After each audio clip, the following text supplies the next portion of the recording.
미스터트 3부로 이어갑니다. 검찰이 윤석열 대통령의 내란 사건을 공수처에 넘기기로 했습니다. 중복 수사 문제는 일부 해소될 것으로 보이는데 수사팀 내부에선 반발의 목소리도 나오는 것으로 전해졌습니다. 권준수 기자가 취재했습니다.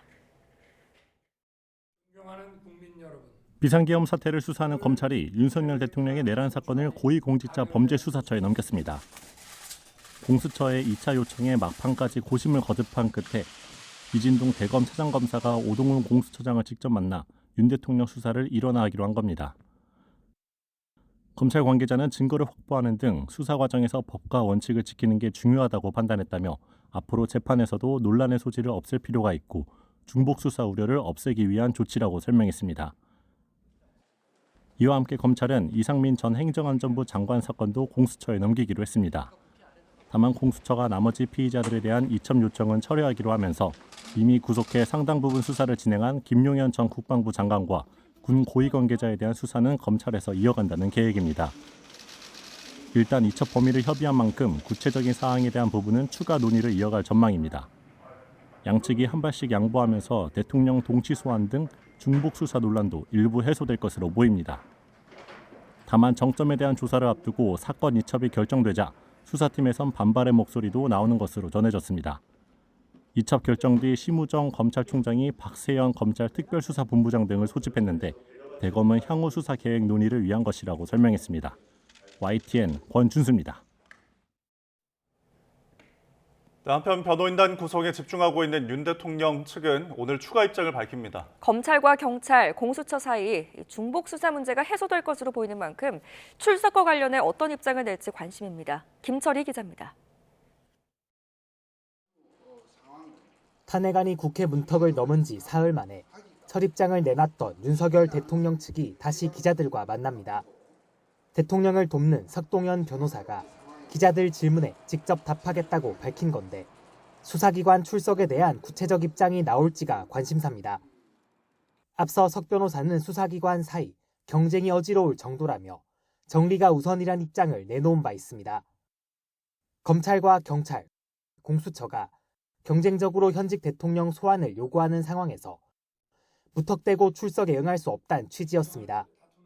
하지만 검찰이 윤 대통령과 이상민 전 장관 사건을 공수처로 이첩하기로 하면서 이 같은 중복 수사 우려는 해소됐습니다. 당장 오는 토요일 검찰 소환에 응하진 않더라도 어떤 방식으로든 출석 관련 입장을 정리할 필요성이 커진 겁니다. 또 이미 검찰과 공조본의 출석 요구에 한 차례씩 불응해 수사기관에 체포영장 집행 명분이 쌓인 것도 대통령으로서는 부담입니다. 추가 입장 발표를 통해 구체적인 변호인단 윤곽과 소환 조사 일정에 대한 입장이 나올지 관심이 쏠리는 이유입니다. YTN 김철입니다. 민간인 신분으로 비상계엄을 기획한 비선으로 의심받는 노상원 전 정보사령관이 구속됐습니다. 경찰 특별수사단은 노 전 사령관이 계엄 전에 햄버거 가게에서 현직 정보사령관 등에게 선관위 서버 접수 등을 지시한 것으로 보고 있습니다. 김대근 기자입니다. 비상계엄 사태를 사전에 모의한 의혹을 받는 노상원 전 정보사령관이 구속됐습니다. 법원은 노 전 사령관이 증거를 지우고 도주할 우려가 있다며 구속영장을 발부했습니다. 노 전 사령관은 김용현 전 국방부 장관의 최측근이자 계엄 포고령 초안 작성 의혹 등 김 전 장관을 도와 계엄을 기획한 비선으로 지목되고 있습니다. 경찰 특별수사단은 노 전 사령관이 계엄 이틀 전인 지난 1일 경기도 안산의 햄버거집에서 문상호 정보사령관과 정보사 대령 2명과 만나 비상계엄을 사전 모의한 것으로 보고 있습니다. 노 전 사령관은 민간인 신분인데도 당시 회동에서 선관위 서버 확보와 부파 공작원 HID 투입 등을 사전에 지시한 것으로 전해졌습니다. 노 전 사령관은 계엄 선포 후 일주일 정도 지난 뒤 기존에 쓰던 휴대전화를 교체한 것으로 드러나기도 했습니다. 또 계엄 선포 이후 김용현 전 국방장관이 여인영 방척사령관에게 전화해 선관위 서버 확보를 지시하면서 노상원 전 사령관에게 연락하라고 했다는 진술도 나왔습니다. 선관위 서버 탈취를 지시한 혐의 등으로 구속된 여 방첩사령관이 검찰 특별수사본부에서 이런 취지로 진술했는데 노 전 사령관이 계엄 이후에도 계속 개입했는지도 앞으로 수사 대상이 될 것으로 보입니다. 노 전 사령관과 햄버거집에서 회동한 것으로 알려진 문상호 정보사령관도 검찰의 긴급체포 불승인으로 풀려났다 공수처와 경찰에 다시 체포됐습니다. 공수처와 경찰이 함께하는 공조수사본부는 윤 대통령과 조지호 경찰청장의 통화 내역 확인을 위해 대통령 경호처에 조 청장의 보안폰 서버 압수수색 협조를 요청했지만 거부 입장을 전달받았다고 밝혔습니다. YTN 김대근입니다. 더불어민주당이 헌법재판관 공석을 메울 후보자 3명의 인사청문회 일정을 단독 의결로 확정했습니다. 대통령 탄핵 심판을 지연시키려는 국민의힘 작전에 말리지 않겠다며 헌재 구인 체제 복원에 속도를 내고 있습니다. 나혜인 기자입니다. 민주당은 공언한 대로 여야가 추천한 헌법재판관 후보 선출 절차에 본격 착수했습니다. 국민의힘 의원들이 불참했지만 22대 국회 최연장자인 박지원 의원에게 임시 의사봉을 맡겨 인사청문 특위를 야당 단독으로 소집했습니다.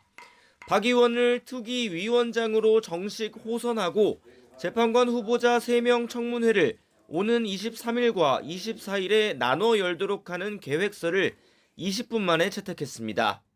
헌법재판관에 조속한 인사청문회와 구성은 이 시대적 요구이고 국민적 요구입니다. 민주당은 3권 분립에 따라 국회가 선출하는 재판관 3명의 임명은 대통령도 권한 대행도 거부할 수 없다고 강조했습니다. 스스로 재판관 후보를 추천해놓고 뒤늦게 임명 불가론을 꺼낸 여당의 본색은 대통령 탄핵 심리를 방해하려는 방탄 의도라고 비판했습니다. 그게 아니면 박근혜 전 대통령 탄핵된 대법원장이 지명한 재판관 임명이 가능하다고 했던 권성동 원내대표의 태도 변화가 설명되지 않는다는 겁니다. 박근혜 탄핵소추위원 권성동과 국민의힘 원내대표 권성동은 다른 사람입니까? 민주당은 국민의힘의 침대 축구에 끌려갈 생각이 전혀 없습니다. 헌재는 물론 국회 입법조사처 같은 공신력 있는 기관도 한덕수 권한대행의 재판관 임명이 가능하다고 입을 모았다며 여당의 억지 논리에 장단을 맞춰주는 곳도 없다고 지적했습니다. 우원식 국회의장도 국정 안정이 시급한데 불필요한 논란을 벌이느냐며 한 대행은 국회가 선출하는 즉시 헌법재판관을 임명해야 한다고 힘을 실었습니다. 야당은 인사청문 절차를 마친 뒤 빠르면 오는 27일 본회의에서 헌법재판관 임명 동의안을 처리한다는 계획입니다. 구인 체제를 복원해야 탄핵 심판 과정에서 불필요한 시비를 줄일 수 있다는 계산입니다. YTN 나인입니다. 민주당은 윤 대통령이 수사기관 출석 요구를 사실상 거부하는 건 후안무치한 일이라고 비판했습니다. 반면 국민의힘은 이재명 대표가 조기 대선을 염두에 두고 재판을 지연시키고 있다는 의혹을 제기하고 있습니다. 양측 모두 서로를 향해 지연 작전, 침대 축구를 한다며 날을 세우고 있습니다. 박기환 기자입니다. 지난 15일 검찰 소환조사 요구에 응하지 않은 데 이어 공조수사본부의 출석 요구서를 받지도 않은 윤석열 대통령. 여기에 헌법재판소 탄핵 심판 서류도 수령하지 않아 관련 절차가 지연되자 민주당은 법적 책임을 지겠다던 윤 대통령 담화를 거론하며 직격했습니다. 법적 정치적 책임을 회피하지 않겠다던 윤석열의 말은 경고성으로 비상계엄을 선포했다는 말처럼 새빨간 거짓말입니다. 정말 후안무치합니다. 계속 조사를 거부한다면 윤 대통령을 긴급 체포해야 한다는 주장도 나왔습니다. 여당 일각에서 시간이 필요하다는 윤 대통령 측 논리를 옹호한 데에는 여권 내부에서도 자성의 목소리가 터져나왔습니다. 어떻게 하면 그 싸움을 우리가 도와줄까? 이러고 있잖아요. 이래가지고 다음 대선을 어떻게 치르고 앞으로 국민들한테 표를 어떻게 달라고 그럽니까? 반대로 국민의힘은 이재명 대표야말로 고의로 자신의 재판을 지연시키고 있다며 내로남불, 이중적 잣대라고 역공을 폈습니다. 1심 유죄를 선고받은 공직선거법 사건 항소심에서 변호인 선임을 미루고 재판부 서류 통지에 응하지 않은 건 결국 사법부에 정치적 압박을 가하는 거라는 지적입니다. 이재명 대표가 자꾸 수령을 거부하는 이유는 그렇게 재판 개시 일자를 늦추어서 3개월로 원래 이렇게 정해져 있는 항소심 또 3심의 시기를 늦추겠다라는 것으로 보이는데. 여당은 선거법 사건의 신속 재판을 촉구하는 탄원서를 추가 제출하고 관련법 개정도 추진하며 압박 수위를 높였습니다. 이 대표 측은 쪼개기 기소로 시간이 걸릴 뿐 절차대로 진행하고 있다는 입장입니다. 다 국회에서 농성하고 있었습니다. 탄핵될 때까지 또 제2차 계엄의 문제도 있었기 때문에 농성하고 있었어요.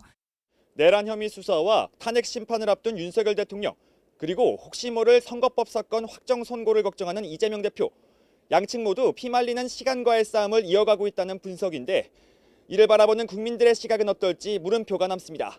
YTN 박견입니다. 정부가 오늘 한덕수 대통령 권한대행 주재로 임시 국무회의를 개최합니다. 하지만 쟁점 법안 6건에 대한 제2요구권, 이른바 거부권 행사를 심의 의결할지는 공개하지 않았습니다.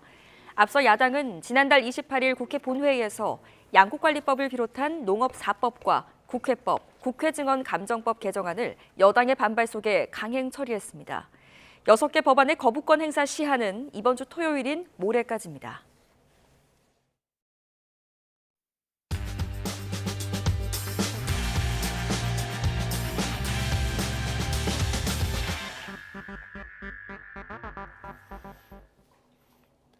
(12월 19일) 목요일 스타트 브리핑 시작합니다. 먼저 서울신문입니다. 비상계엄 선포 이후 국회 계엄 해제 요구 가결까지 약 2시간 반, 그리고 탄핵소추안 가결까지는 11일, 이 모든 게 2주가 안 되는 기간 동안 빠르게 이루어졌습니다. 이를 두고 블룸버그 통신이 한국의 빨리빨리 문화가 대통령 몰락에 일조했다고 평가를 내렸습니다. 우리나라는 효율성을 중시하고 갈등에 정면 접근하는 방법으로 신속한 산업화를 이뤘죠. 블룸버그는 빨리빨리 문화가 긍정적으로 발현됐을 때 한국이 여러 분야에서 성과를 냈다고 전했습니다. 이런 문화가 이번 계엄 해제와 대통령 탄핵안 가결 과정에도 반영됐다고 분석한 겁니다. 특히 빨리빨리 문화가 일본과 한국의 차이에도 영향을 미쳤다고도 했습니다. 혁신과 변화가 드문 일본과 달리 한국인은 대담한 전환이나 불만 표출을 두려워하지 않는다는 겁니다. 부작용이 있는 건 인정하면서도 빨리빨리 문화를 한국인이 인내와 생존을 내포하는 감정이라고 표현했습니다. 한국인은 냄비 근성으로 빠르게 뜨거워지고 그만큼 빨리 식는다는 내용도 언급됐는데요. 하지만 추진력이 생기면 엄청난 양의 에너지가 생긴다는 한 시민의 인터뷰가 인상적으로 다가옵니다. 다음 한국일보입니다. 하지만 계엄 탄핵 정국이 경제 위기를 불러왔다는 게 현실입니다. 계엄 유탄이 수출 중소기업을 때렸다는 내용인데요. 10곳 중에 3곳은 계약 취소 등의 피해를 겪고 있다고 합니다. 중소기업 중앙회가 수출 중소기업 513개를 대상으로 조사한 건데요. 국내 정치 상황 불확실성 때문에 직간접적으로 피해를 입었다는 곳이 26.3%였습니다. 계약이 연기 취소되는가 하면 외국 바이어가 연락을 뚝 끊기도 한다고 합니다. 고환율이 이어지면서 가격의 경쟁력에도 타격이 가죠. 한국이 위험하다는 판단에 해외 바이어가 출장을 취소하거나 계속 문의 전화를 하는 경우도 많습니다.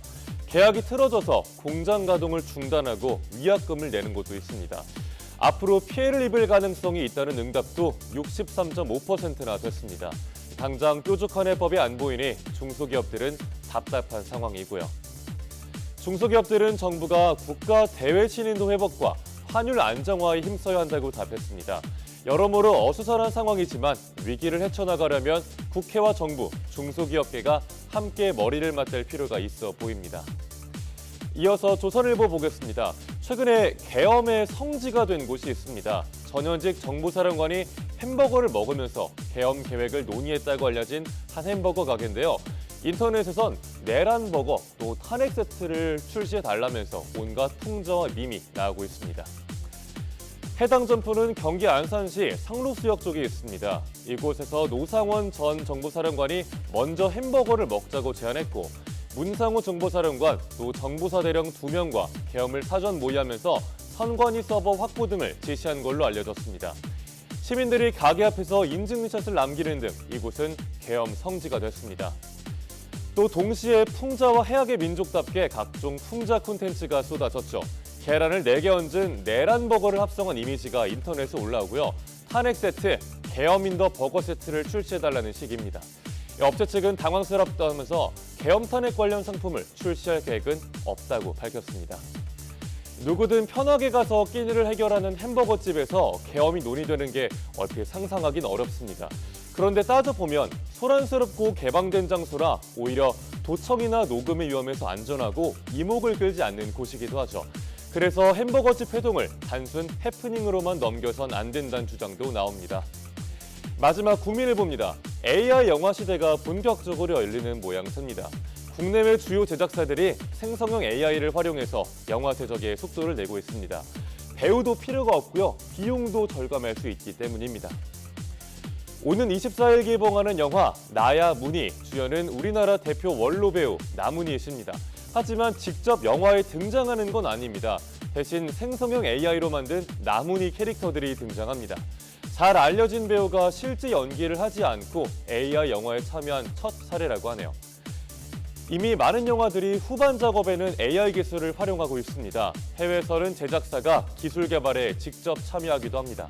업계가 AI 기술 도입을 서두르는 가장 큰 이유는 비용입니다. 시간과 돈이 많이 드는 컴퓨터 그래픽의 문제를 해결해 줄 수 있는 거죠. 다만 AI 영화의 문제점도 여전히 지적됩니다. 초상권과 저작권 침해 문제, 또 딥페이크 범죄에 악용될 우려 등 논란은 계속되고 있습니다. 12월 19일 아침 신문 살펴봤습니다. 지금까지 스타트 브리핑이었습니다.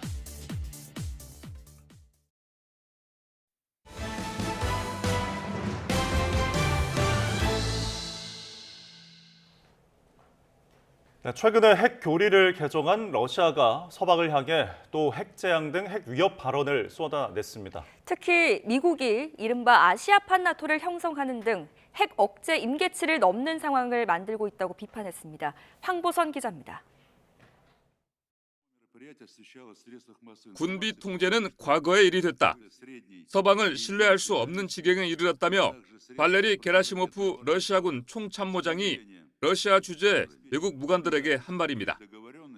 특히 미국이 유럽과 아시아 태평양 지역에 중단거리 미사일을 배치하면서 자국의 핵 억제 임계치를 건드는 전략적 공격무기 경쟁을 유발하고 있다고 비판했습니다.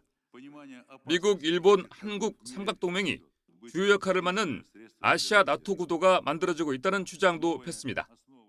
Соединенных Штатов для развертывания в Европе и Азиатско-Тихоокеанском регионе, что провоцирует гонку стратегических наступательных вооружений.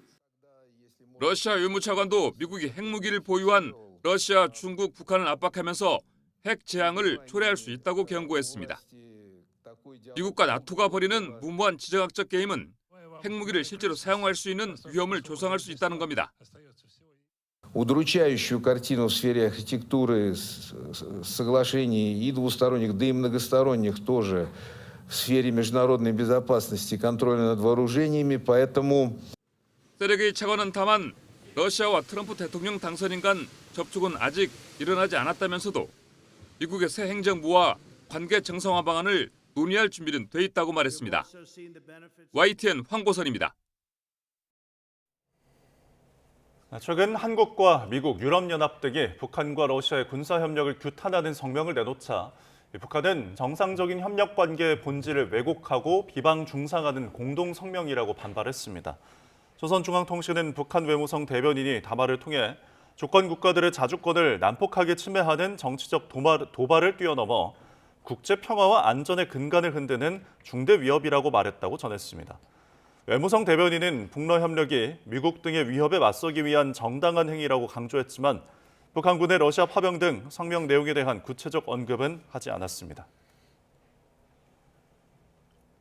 트럼프 2기 행정부 출범이 한 달 앞으로 다가왔지만 인선 논란이 여전합니다. 백신 회의론자 로버트 케네디 주니어 보건복지부 장관 후보자에 대한 논란이 이어지고 있는 건데요. 트럼프 당선인의 신뢰 표명에도 반대 여론이 만만치 않습니다. 워싱턴 홍상의 특파원입니다. 로버트 케네디 주니어 미 보건복지부 장관 지명자는 이번 주 월요일부터 공화당 소속 상원 의원실을 찾아 지지를 호소하고 있습니다. 노벨 수상자 77명이 미국 국민 건강을 위험에 빠뜨릴 위험이 있다며 상원에 인준을 반대하는 서한을 보낸 데다 최근 여론조사에서 미국 성인 30%만이 케네디의 보건 정책을 신뢰한다고 답했기 때문입니다. 인준 여부를 결정할 상원 의원들도 입장이 엇갈립니다. I can't believe we're even having a discussion about whether or not we should revoke the polio vaccine. He is an anti-vaxxer. I don't think that he's qualified for the position. He suggested that vaccines could be linked to childhood autism. I guess I don't respond to people. But you're supporting him, is that right? Yeah, I do support him. 케네디 주니어는 백신 회의론자로 불릴 만큼 백신이 자폐증을 유발한다고 주장하며 미국의 백신 의무화 정책에 반대해왔습니다. CNN은 최근 케네디 주니어 지명자 측에서 미 식품의약국 FDA에 미국에서 사용되는 백신 승인을 취소해달라는 청원서를 제출했다고 보도하기도 했습니다. 케네디 주니어 지명자에 대한 우려가 커지고 있지만 트럼프 당선인은 자신도 학교에서의 백신 접종 의무화에 대해서는 반대한다며 케네디에 힘을 실었습니다. I think he's going to be much less radical than you would think. I think he's got a very open mind, or I wouldn't have put him there. He's going to be very much less radical. 로버트 케네디 주니어가 보건복지부 장관으로 확정될 경우 미국의 보건 정책을 뒤흔들 가능성이 커지면서 반대 여론과 논란도 더 확산하는 모습입니다. 워싱턴에서 YTN 홍상입니다. 지난밤 인천 하객동 자재상가에서 난 불이 인근 주택가까지 번지면서 10명의 이재민이 발생했습니다. 강원도 춘천에서는 한파에 1000가구의 전력 공급이 끊겨 주민들이 불편을 겪었습니다. 밤사이 사건 사고 소식 김희영 기자입니다. 매섭게 타오르는 불길이 상가를 집어삼킵니다. 불난 곳에서 200m 전쯤부터 길가에 연기가 많더라고요. 건물 사이로 막 펑펑 터진 소리가 막 들리고. 인천시 미추홀구 하객동에 있는 자재상가에서 불이 난 건 어제 저녁 8시 20분쯤. 불은 상가 안쪽 공터에 쌓인 건축 자재에서 시작됐는데 바로 뒤쪽 빌라에도 옮겨 붙으면서 하마터면 큰 인명사고로 이어질 뻔했습니다. 빌라 주민 4명이 연기를 마셔 병원으로 옮겨졌고 이재민 10명이 발생했습니다.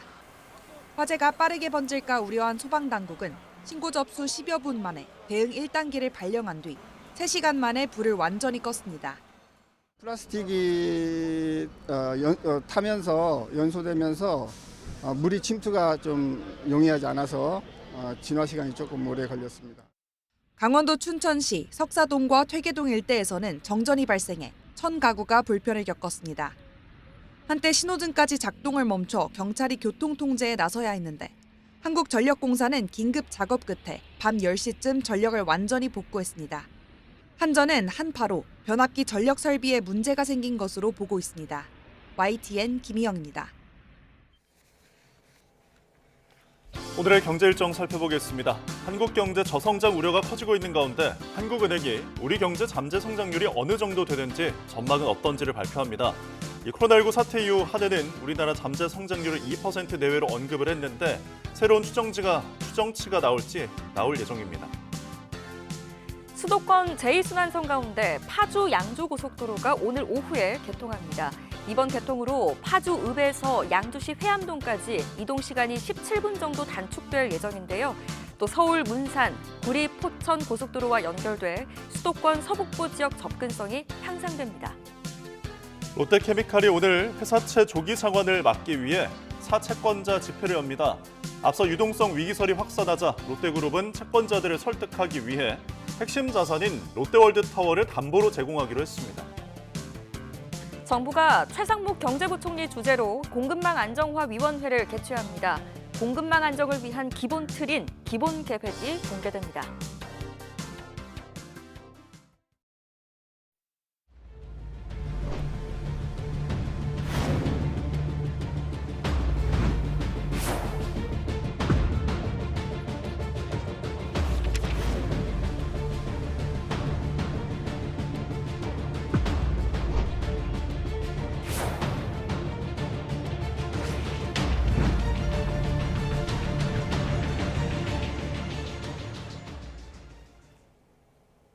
최신 경제 소식을 빠르고 친절하게 전해드립니다. 스타트 경제, 오늘은 이정환 한양대학교 경제금융대학 교수와 함께하겠습니다. 교수님, 어서 오십시오. 네, 어서 오십시오.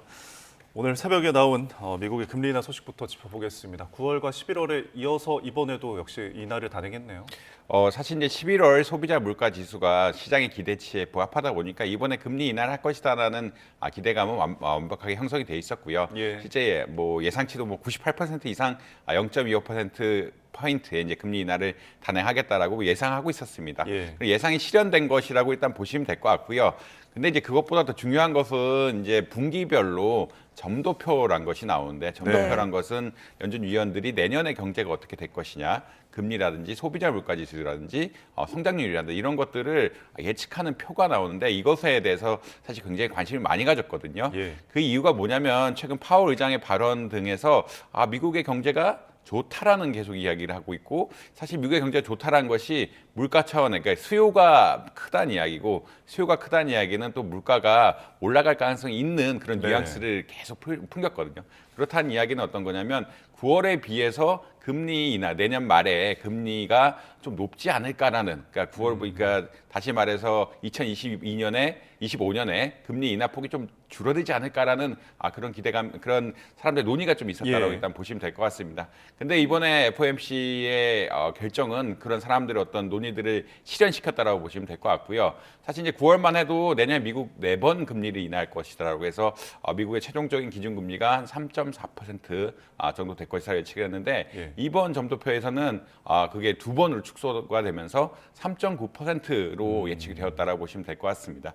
가장 큰 이유는 경기가 좋기 때문에 물가 지수가 안 떨어질 것이다라는 그런 기대감이 형성이 되었고 그 PC라는 소비 지출 지수 같은 경우에 기존에 비해서 한 0.4% 높게 잡으면서 내년에 물가 상승이 그렇게 축소될 것 같지 않다. 그러니까 물가가 하방 압력보다는 상방 압력이 조금 더 있는 것 같다라는 그런 의견이 나오면서 금리 인하에 대한 속도가 좀 줄어들게 될 것이다라는 예측이 많이 형성되었다라고 보시면 될 것 같습니다. 경제 성장률이나 사실은 실업률 역시 이런 약간의 미국의 경기의 긍정적인 상황을 반영해서 한 0.1%포인트 올리고 이제 실업률 같은 경우는 0.1%포인트 낮춰 잡으면서 한 4.2%대 이렇게 잡았거든요. 그렇다는 이야기는 어떤 거냐면 지금 소비가 생각보다 위축이 안 되고 있고 인플레이션 압력이 상당하기 때문에 그게 계속 파월 의장의 지속적인 발언이었는데 이것에 따라서 내년에 좀 기준금리 인하 속도를 조금 축소시키겠다. 라는 그런 발언이 나왔고 이게 시장에서 논의되던 내용이었다라고 아마 이해하시면 될 것 같습니다. 네. 이 미국의 연준의 금리 인하 결정이 우리나라 시장에는 구체적으로 어떤 영향을 끼치게 될까요? 사실 이제 지금의 금리 인하 자체는 예상됐던 거기 때문에 큰 이슈는 없을 거라고 생각하시면 될 것 같고요. 아까 말씀드린 것처럼 점도표가 이슈가 많이 될 것이라고 보시면 될 것 같습니다.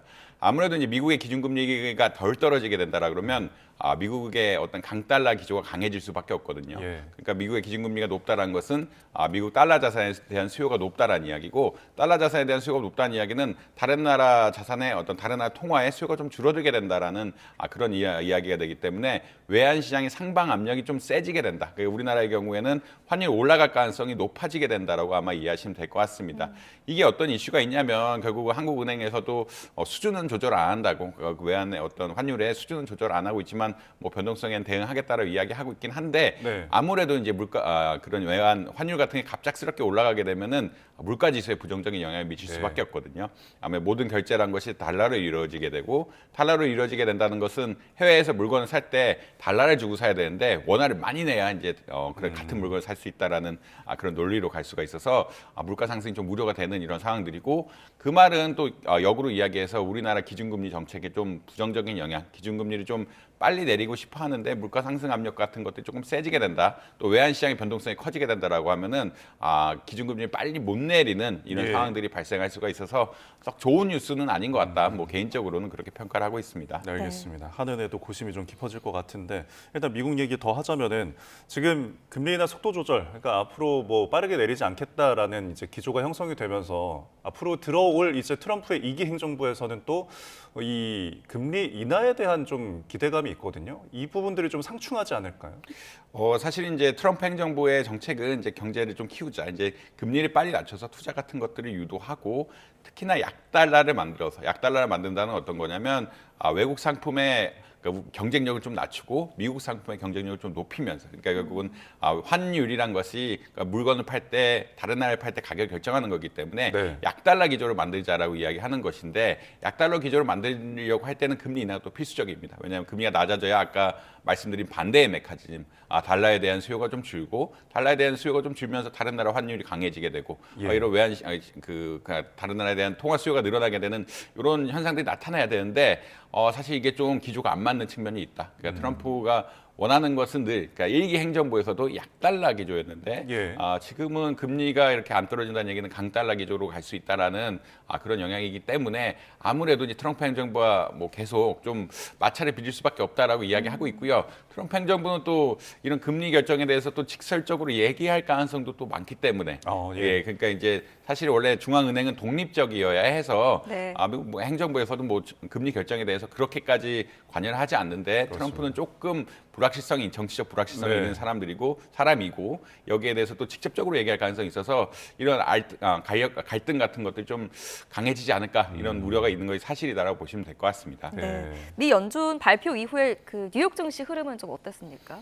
사실 이제 시장에서는 9월에 어떤 4번의 인하를 기준으로 계속 삼고 있었고, 파월 의장이 그렇게 얘기한다고 해도 실제로 그렇게 금리 인하 폭을 좀 줄일 것이냐, 이런 것에 대해서 좀 의구심이 있었는데, 이런 것들이 실제 실현되다 보니까 원래는 오늘 좀 강보합세, 약간 다우존스 지수가 한 9일 연속 내리면서 이제 조금 주가가 너무 따라왔다는 의견들이 나오고, 이런 것에 따라서 약간의 강보합세로 시작을 했는데, 이제 파월 의장이 발언이 시작되자마자 지금 주가가 이렇게 수직으로 낙하하는 모습이 보이고, 계속 하락하는 모습이 보이죠. 그러니까 처음에 비해서 뭐 발언할 때에 비해서 마지막까지 계속 많이 빠지는 모습을 보이면서 거의 다 3% 내외. 그러니까 나스닥 같은 경우에는 3.4%, 3.5%가량 굉장히 많이 빠지는 이런 상황이 되었다. 이것의 가장 큰 요인은 금리 인하 속도가 예상보다 좀 느리게 될 것이다라는 이런 시장의 부정적인 의견이 형성되었기 때문에 그렇다라고 보시면 될 것 같습니다.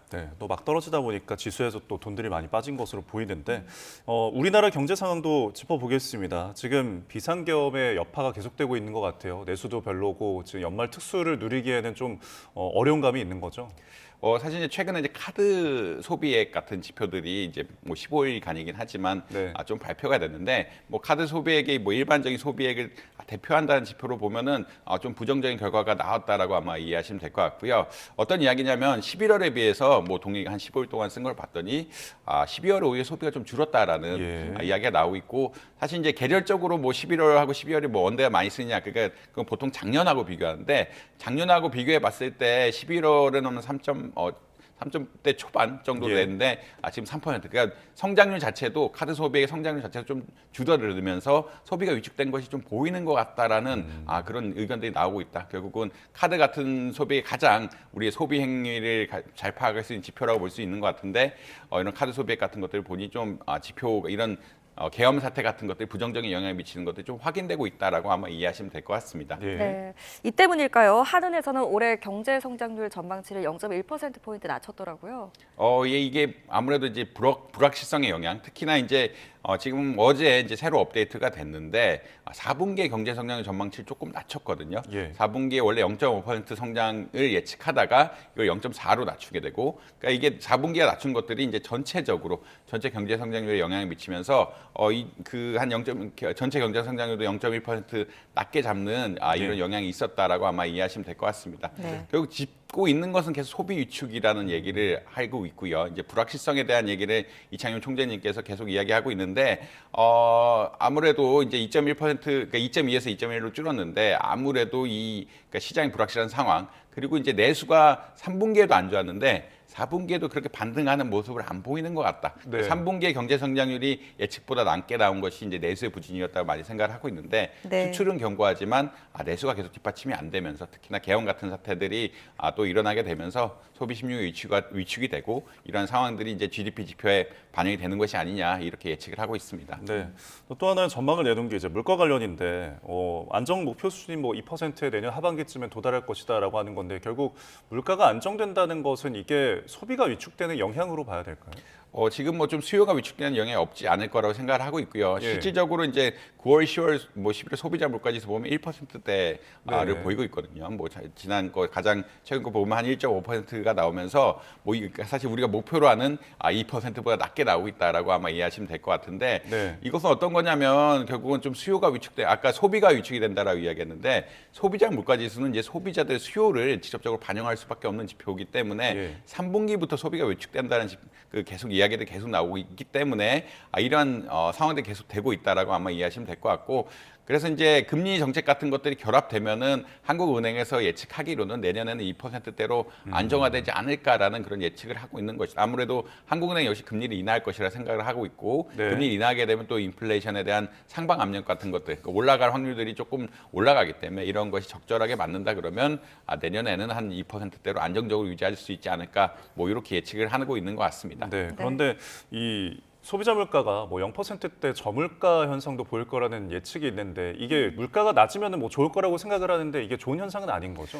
사실 물가가 낮아지게 되면은 생산이 좀 줄어들게 됩니다. 그러니까 예. 왜냐하면 사람들이 이제 수익을 만들 때, 그러니까 물가란 것은 수요의 어떤 대응치라고 보시면 될 것 같고 물가가 보통 한 2% 기준이 적절하다고 생각하는데 이거보다 좀 낮아지게 되면은 기업들이 수요를 예측할 때 수요가 좀 떨어지는 것이 아니냐라고 많이 예측을 하고 많이 예측할 수밖에 없고요. 그 말은 어떤 말이냐면은 수요가 떨어지게 되면은 사실 생산을 줄이고 투자를 줄인다는 것은 결국은 고용을 줄이는 이런 효과까지 유발할 수가 있기 때문에 또 소비에 부정적인 영향을 줄 수 있는 네. 그런 단계다. 그래서 디플레이션이 사실 소비에 대한 경제에 또 부정적인 영향이 또 굉장히 크다라고 이야기를 하고 있는데 네. 디플레이션이 한번 생기게 되면은 고용이 줄고 고용이 줄면 또 임금이 또 줄어들게 되고 임금이 또 줄어들게 되면 또 경제 성장률이 좀 떨어지게 되는 소비 위축되는 이런 부정적인 영향들이 분명히 있기 때문에 저인플레이션이 또 좋지는 않다. 그러니까 디플레이션까지 가는 사람들 적지 않고 2% 내외에서 안정적으로 유지되는 것들이 기업의 기대에도 맞고 소비자들한테도 부담이 안 되기 때문에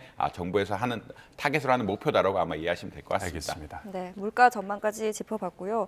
자, 고물가 시대입니다. 고물가 시대라고 하면 다 같이 이제 어려운 상황이지만 특히 이 경기 한파가 취약계층에게 더 혹독하게 느껴질 것 같아요. 근데 이게 좀 수치화된 통계 자료가 좀 발표된 게 있나 봐요?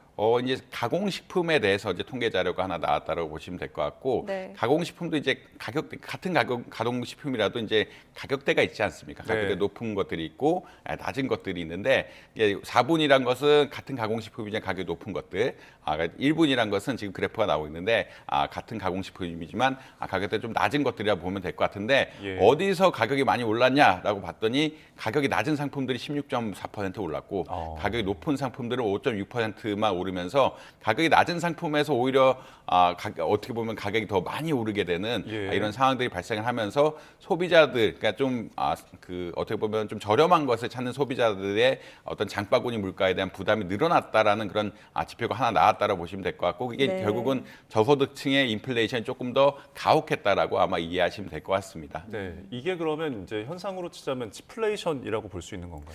약간 치플레이션이라고 보시면 될 것 같고요. 이제 경제적으로는 사실 이게 당연한데 왜냐하면 가격이 낮은 물건, 그러니까 물건 가격이란 것은 원가의 마진이라고 이야기하죠. 수익률 마진이라고 붙은데 가격이 낮은 상품들은 마진을 좀 줄이는 대신에 많이 팔자라는 예. 그런 이야기로 보시면 될 것 같고요. 다시 말해서 이런 마진이 작기 때문에 원가가 오르게 되면은 바로 또 가격이 반영될 수밖에 없는 이런 상황들이 될 수밖에 없다. 반대로 이제 물건 가격이 좀 높은 상품들은 워낙 그 마진 같은 것들이 그러니까 기업이 가져가는 부분들이 좀 높았기 때문에 예. 가격이 좀 오르더라도 마진폭을 축소시키면서 가격을 좀 적절하게 유지시키는 이런 전략을 쓸 수가 있는데 이제 가격이 낮은 상품 애시당초 그런 전략을 쓰기가 어렵다. 그래서 이제 원가가 오르면 가격이 낮은 상품이 오르는 그러니까 싼 것들이 빨리 오르게 되는 현상들은 당연하다고 보시면 될 것 같고 특히나 이제 경기 위축까지 더해지면서 이런 가격이 낮은 상품에 대한 수요가 좀 늘어났거든요. 예. 그 말은 어떤 이야기냐면 또 수요까지 늘었기 때문에 이런 가격이 낮은 상품을 파는 분들이 또 가격을 쉽게 올릴 수 있는 환경들이 조성이 되면서 이러한 뭐 좀 가격 낮은 상품들이 가격이 많이 올라가는 치플레이션 상황들이 발생했다라고 아마 이해하시면 될 것 같습니다. 네. 예.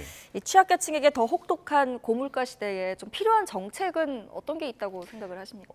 사실 이제 관세 인하 같은 것들이 이제 단기적으로는 필요하다라고 관세 지금 인하요? 왜냐하면 예. 이 특정 그러니까 저렴한 상품들에 대한 관세 인하를 적극적으로 하면서 혹은 이런 세금에 대한 어떤 보조 같은 것들 주면서 이것들의 가격을 빨리 안정시켜야 된다라고 한번 보시면 될 것 같고요. 네. 사실 인플레이션의 영향이 이렇게 저소득층으로 간다는 거는 이분들의 또 생활도도 굉장히 굉장히 어려워진다라는 이야기이기 때문에 서민층에 대한 또 지원을 계속 강화할 수밖에 없다. 그리고 소상공인 역시 이런 것들 또 피해를 많이 볼 수밖에 없거든요. 아무래도 소상공인들이 가격이 좀 저렴한 제품들을 많이 파는데 이분들의 매출 역시 좀 준다라고 할 수밖에 없어서 이런 것들에 대해서 전방위적으로 이제 특히나 이제 취약계층이라든지 소상공인 그리고 가격이 싼 물건들 관세라든지 소상공인 지원책들이 복합적으로 아마 나와야 되는 상황인 것 같다라고는 이야기 드릴 수 있을 것 같습니다. 네, 계층과 소비에 대한 이야기를 저희가 해봤는데 이번엔 좀 소득에 대한 이야기를 해볼게요. 통계청에서 그 소득 이동 통계를 발표를 했는데 이게 어떤 흐름을 나타내고 있는지 좀 궁금하거든요.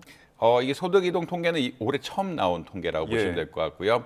보통 이제 소득의 분위는 얘기 많이 하는데 분위란 건 어떤 거냐면 특정 연도에 누가 소득이 많고 어떤 계층 소득이 적고 그게 얼마인지를 추적하는, 그러니까 얼마인지 나타내는 게 일반적인 통계인데 분위배 이동 통계란 것들은 특정 모든 사람들에 대해서 사람을 기준으로 이제 통계를 만든다라고 보시면 될 것 같고 A라는 사람이 2017년부터 사실 2017년부터 2022년까지 한 통계인데 2017년부터 2022년까지 소득이 어떻게 변했는지 추적을 해가지고 소득 계층의 이동들, 흔히 말하는 우리가 계층 이동, 계층 사다리에 대한 내용들을 담는 통계라고 아마 이해하시면 될 것 같습니다. 이번에 새로 나온 통계로서 어떻게 보면 계층 사다리를 직접 측정하려는, 그러니까 개인 단위로 이런 소득 통계를 만들어서 계층 사다리를 측정하려는 그런 통계라고 아마 이해하시면 될 것 같습니다. 네. 이런 가운데 이 소득 양극화가 고착화될 수도 있다, 가능성이 커졌다라는 걸 보여주는 데이터도 발표가 됐다고요? 이 계층 이동 통계를 분석하다 보니까 이제 보통 5분위로 나누거든요. 소득 5분위로 나눈다는 것은 20%, 40%, 60%, 80%, 100%가 이렇게 다섯 단계로 나누는데 5분위에 있는 사람, 그러니까 소득이 굉장히 많은 사람들은 잘 안 바뀐다라는 그런 이야기들이 고착화되었다라는 이야기가 나오고 있거든요. 그러니까 한 2017년부터 2022년까지 봐도 한 70%는 고착화된 상태인 것 같다. 그러니까 그렇게 크게 바뀌지 않는다라고 보고 있는 것 같고, 다만 이제 1분위 같은 경우에는 조금 그 다음에 이제 좀 고착화가 좀 심한 그룹이라고 좀 보고 있는 것 같은데 이게 사실 1분이라는 게 떨어질 수가 없어서 그런 거라고 이야기할 수도 있지만 아무래도 올라가는 폭 같은 것들이 조금, 그러니까 특히나 코로나19 이후에 좀 줄어드는 양상들까지 보이면서 이게 좀 고착화가 심해지는 것이 아니냐라는 그런 이야기를 할 수 있을 것 같습니다. 그래서 사실 1분위에서 2분위 이동까지는 좀 적절하게 되는 것 같은데 5분위, 그러니까 그 사실은 2분위, 3분위, 4분위에서 5분위까지 적절하게 빨리 올라갈 수 있는 이런 구조들이 나와야 되는데 1분위, 2분위 정도는 좀 왔다 갔다 하지만 5분위에서 좀 고착화가 심해지면서 우리가 소득을 확 올리면서 어떻게 보면 개인이 성장을 하고 개인이 소득을 늘리는 이런 기회들 좀 축소된 것이 아니냐라는 그런 의견들이 나오고 있다라고 아마 보시면 될 것 같습니다. 네, 중간 분위의 상향 이동이 좀 눈으로 보여져야 될 것 같습니다. 자, 지금까지 이정환 한양대학교 경제금융대학 교수와 함께했습니다. 오늘 말씀 고맙습니다.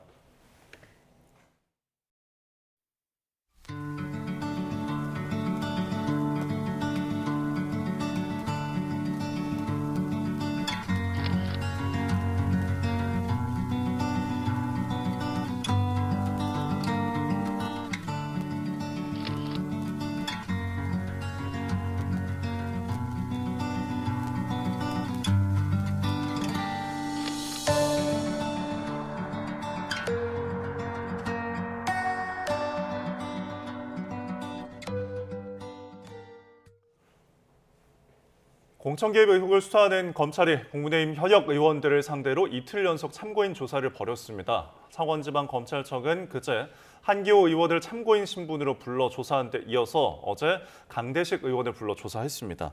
검찰 수사팀은 2022년 국회의원 재보궐선거 당시 각각 국민의힘 공천관리위원회 부위원장과 위원을 맡았던 두 사람을 상대로 기병선 전 의원 공천 관련 내용을 조사했습니다. 명태균 씨 사건과 관련해 현직 의원이 소환 조사를 받은 건 이번이 처음입니다. 네, 이번엔 출근길 날씨 알아보겠습니다. YTN 야외 스튜디오 연결합니다. 윤수빈 캐스터. 네, 윤수빈입니다. 네, 오늘 아침도 많이 춥다고요? 네, 어제 이어 오늘 아침도 강추위가 이어지고 있습니다. 현재 서울 기온은 영하 6.4도로 하루 만에 이번 겨울 최저 기온을 경신했고요. 찬바람이 강하게 불면서 체감온도는 영하 10도 안팎까지 떨어졌습니다. 출근길 보온에 각별히 신경 써주시기 바랍니다. 네, 추운 가운데 동해안 지역은 여전히 대기가 건조하다고요? 네, 맞습니다. 지난 밤사이 동해안 지역에는 제법 많은 양의 눈비가 내렸습니다. 하지만 대기의 건조함을 완전히 해소해주지는 못했는데요.